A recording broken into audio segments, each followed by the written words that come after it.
सर्वांना नमस्कार. आज आपणासाठी घेऊन येत आहे एक नवीन कथा. आमच्या शेजारी राहणाऱ्या मालती काकूंचा मुलगा अविनाश अमेरिकेहून भारतात परतला होता. तो डॉक्टरकी घेऊनच. तो जेव्हापासून आला होता तेव्हापासून आमच्या परिसरातील सगळ्याच मुली त्याच्यावर फिदा झाल्या होत्या. त्याला कारणही तसंच होतं. अविनाश दिसायला एकदम रुबाबदार होता. उंच, देखणा आणि त्याची शरीरयष्टीही उत्तम होती. एखाद्या हिरोसारखा तो दिसत होता. त्याची पर्सनॅलिटी खूप इम्प्रेसिव्ह होती आणि शिवाय गडगंज श्रीमंत आहे. त्याच्याशी लग्न करण्यासाठी मुलींची रांग लागली होती. आमच्या परिसरातील फक्त मीच एक मुलगी असेल जी त्याच्याशी लग्न करण्याचा विचारही करत नव्हती.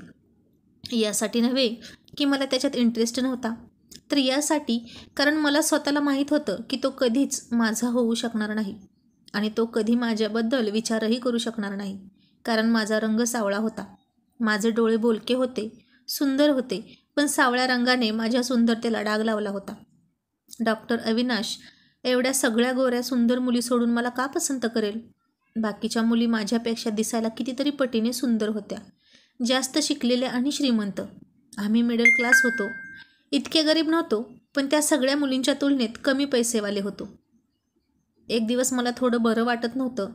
मी आईला सांगितलं की मला वाटतं माझा BP लो झालाय, आपण डॉक्टरांकडे जाऊयात. तर माझी आई मला नेमकं अविनाशच्या क्लिनिककडे घेऊन आली. मी तिला टोकलं, तू इथे का घेऊन आलीस? तुला माहीत आहे ना याची फी जास्त आहे? तर आईने मला चूप केलं. म्हणाली, अशाच बहाण्याने तो तुला बघेल आणि कदाचित तो तुला पसंतही करेल. आता आईच्या या बोलण्यावर मला कळत नव्हतं की हसावं की रडावं. ती किती अशक्य गोष्टीचा विचार करत होती. मग आम्ही आत गेलो. आई अविनाशला माझी ओळख करून देत म्हणाली, ही माझी मुलगी मुग्धा आहे. हिची जरा तब्येत ठीक नाही. आणि अविनाशने एकदा माझ्याकडे पाहिलं आणि माझा BP चेक करू लागला. मी विचार केला की हा पुन्हा एकदा माझा BP का चेक करतोय? कारण त्याच्या नर्सने बाहेरच माझा BP आधी चेक केला होता आणि माझं वजन BP एका कागदावर लिहून त्याच्याकडे दिलं होतं, ज्यामध्ये माझा BP वजन लिहिलेला कागद त्याच्याकडे आला होता. मग अचानक आम्हा दोघांची नजरानजर झाली आणि मी जणू त्याच्या डोळ्यात हरवूनच गेले. तो म्हणाला, BP लो आहे आणि औषध लिहून देतो. आम्ही मग घरी आलो, पण त्याच्या नजरेने पूर्ण रात्र मी झोपू नाही शकले. त्याच्या नजरेत काहीतरी जादू होती जी मी समजू शकत नव्हते. पण धक्का तर मला तेव्हा बसला जेव्हा 2 दिवसांनी अविनाशने माझ्यासाठी लग्नाची मागणी घातली. मी अवाक झाले आणि खुशसुद्धा. मला कळत नव्हतं त्यानं मला कसं काय पसंत केलं. माझ्या आईने मला सांगितलं, तो बाहेर देशातून शिकून आलाय. त्याचे विचार वेगळे असतील सौंदर्याबाबतचे. काही जण असतात लोक की जे मनाच्या सुंदरतेला जास्त महत्त्व देतात.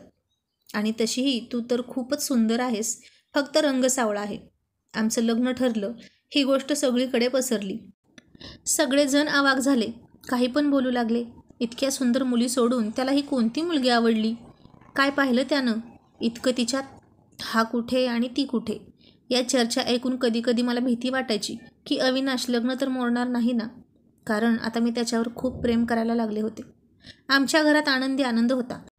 तो रोज मला मेसेज करून फोन करून सांगायचा की कसा तो पहिल्याच नजरेत क्लीन बोल्ड झाला मला पाहून. त्याला माझे डोळे खूप आवडले होते. त्याच्या अशा गोडगोड बोलण्याला मीही भुलले. मला आईचं बोलणं खरं वाटू लागलं की बाहेरून आलाय तर काहीतरी खास गोष्ट आवडली असेल त्याला माझ्यात. मी मनातल्या मनात खुश होते.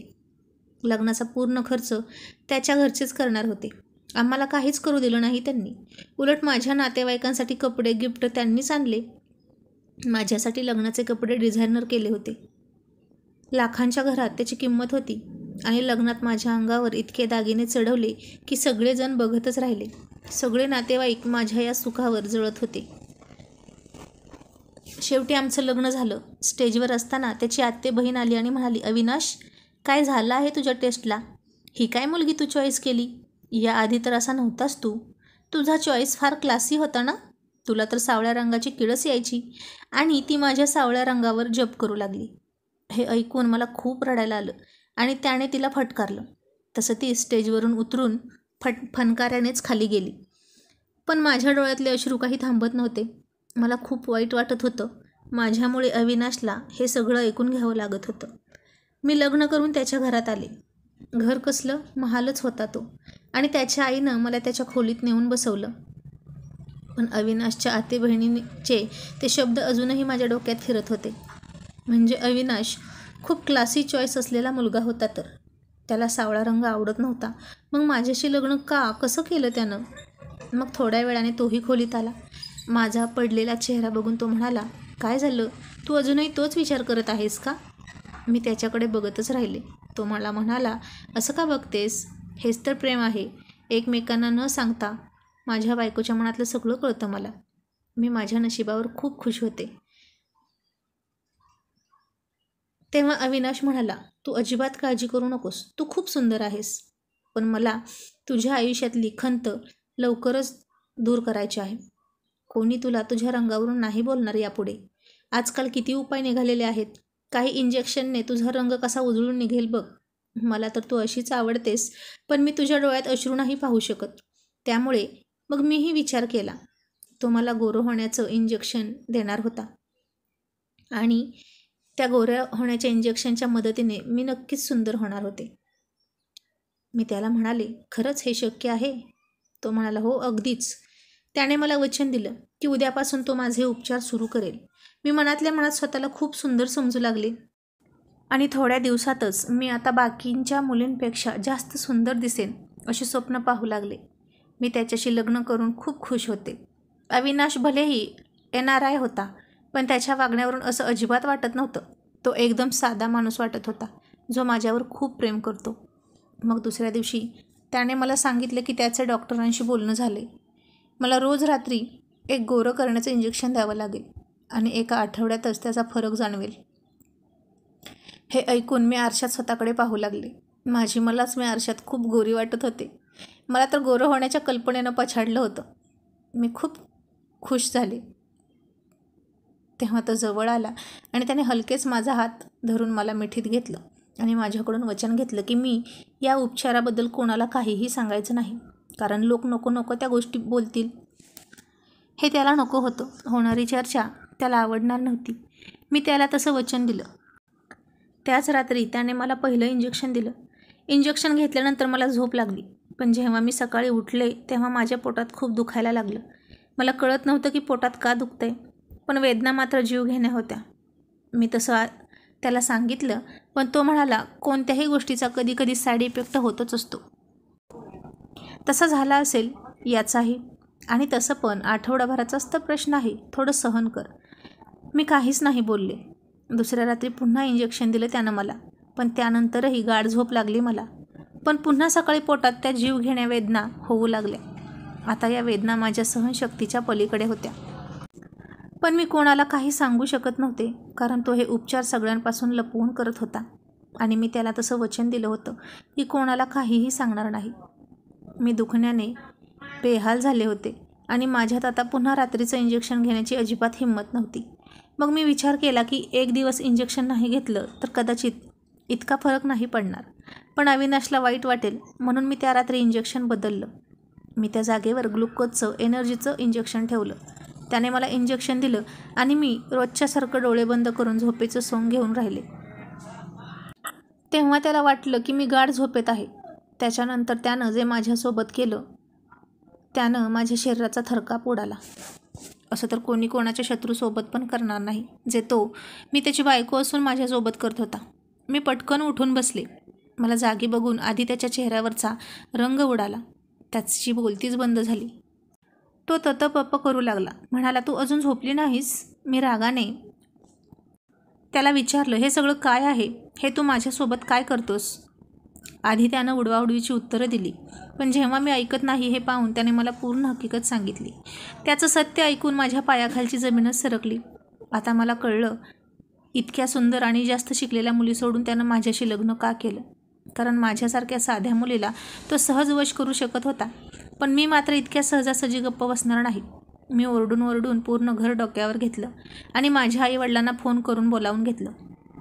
लग्नाच्या तिसऱ्या दिवशी मी माझ्या माहेरी आली. लोक काय गोष्टी करत होते, बोलत होते माझ्याबद्दल. त्याची आई मला शिव्या घालू लागली. माझ्याबद्दल काही बाई उठवू लागली, पण मी गप्प नाही बसले. माझ्या मैत्रिणीचा नवरा वकील होता. मी त्याची मदत घेऊन अविनाशच्या विरोधात केस फाईल केली. माझ्या आईने मला अडवलं, पण मी मात्र माझ्या निर्णयावर ठाम होते. मला अविनाशला त्याच्या कर्माची शिक्षा द्यायचीच होती. त्याचा खरा चेहरा सगळ्यांसमोर आणायचा होता. जर मी तसं केलं नसतं तर त्यानं आणखीन दुसऱ्या मुलींना असंच फसवलं असतं. केसची तारीख होती. पूर्ण मीडिया देखील जमली होती, कारण ही केस साधीसुधी नव्हती. मी अविनाशची पूर्ण हकीकत कोर्टात सांगितली. अविनाशने अमेरिकेत आधीच एका मॉडेलशी लग्न केलं होतं आणि तो तिच्यावर खूप प्रेम करत होता. पण त्या मॉडेलला आपली फिगर खराब करायची नव्हती आणि अविनाशला त्यांचे बाळ हवं होतं आणि त्यासाठीच तो भारतात आला होता. त्यानं या सगळ्यांसाठी माझा वापर करता यावा म्हणून माझ्याशी लग्न केलं. त्यानं जाणून बुजून माझ्यासारख्या सावळ्या आणि गरीब मुलीशी लग्न केलं. त्याला त्या दोघांचं बाळ माझ्या गर्भात वाढवायचं होतं. त्या बाळाचा जन्म झाल्यानंतर तो त्याला माझ्यापासून दूर घेऊन जाऊन मला घटस्फोट देणार होता. आपल्या देशात सरोगसी तर कायदेशीर आहे आणि माझ्या परवानगीशिवाय तो माझ्या गर्भामध्ये त्याचं बाळ वाढवू शकत नव्हता. म्हणून तो मला रोज गोरो होण्याचं इंजेक्शन देऊन बेशुद्ध करत होता. मी बेशुद्ध झाले की मग तो माझं चेकअप करायचा. ज्या रात्री इंजेक्शन बदललं त्या रात्री IVFच्या मदतीने त्याचे बाळ माझ्या शरीरात सोडणार होता तो. त्याच्या अमेरिकन बायकोला स्वतःची फिगर खराब करायची नव्हती, पण त्या दोघांना माझं आयुष्य मात्र खराब करायचं होतं. आता सगळे लोक माझ्या हिमतीचं कौतुक करत होते आणि सगळ्यांची तोंड बंद झाली. सगळे अविनाशची आणि त्याच्या घराची छिथू करत होते. सगळे त्यांना बोलत होते आणि आता त्याचं लायसन्ससुद्धा रद्द केलं. आता मी अविनाशकडून घटस्फोट घेतला होता. मी एकटी जरूर होते, पण कमजोर नव्हते. माझं नशीब चांगलं होतं म्हणून देवाने मला बुद्धी दिली आणि त्या रात्री मी इंजेक्शन बदललं. मी तर वाचले, पण समाजात अजून असे किती अविनाश आहेत जे मुलींच्या भोळ्या भाबडेपणाचा फायदा घेतात आणि कोणी त्या विरोधात आवाज पण उचलत नाही.